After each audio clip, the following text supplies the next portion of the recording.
संतांचा जो संघ होता, ज्याला आपण सत्संग म्हणतो, तो फार कमी झालेला आहे.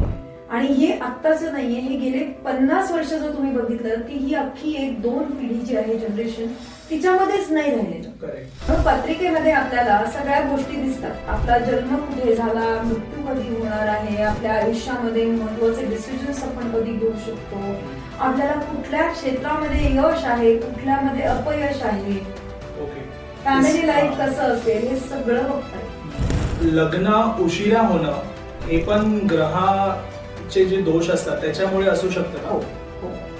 जर तुम्ही आत्ताच्या मुलांच्या पत्रिका काढून बघितल्या ना, तर तुम्हाला हमखास पत्रिकेमध्ये सप्तम स्थानी शनी तरी दिसेल, जो डिले करवतो आणि अडथळे आणतो, नाही तर गुरु तरी दिसेल, परत तेच डिले आणतो.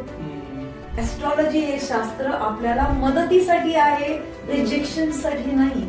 मॅरेज आणि डिवोर्स हे आजही आपल्यासाठी खूप मोठ्या गोष्टी आहेत.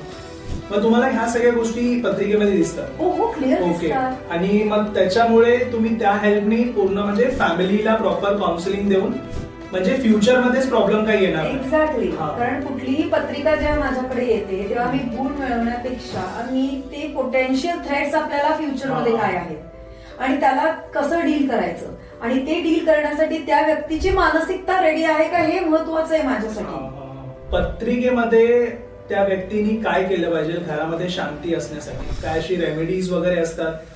रेमेडीज तर प्रत्येक गोष्टीला. ओके. कारण परमेश्वराने आधी उत्तर दिले आणि मग प्रश्न निर्माण केले असं माझं म्हणणं आहे.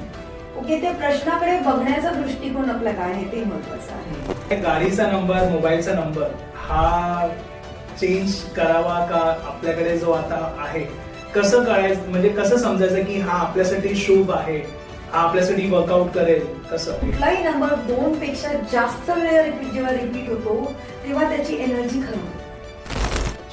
त्यामुळे शक्यतो प्रयत्न करा की तुमच्या मोबाईल नंबर मध्ये कुठलाही नंबर 2 पेक्षा जास्त वेळा रिपीट नाही होणार.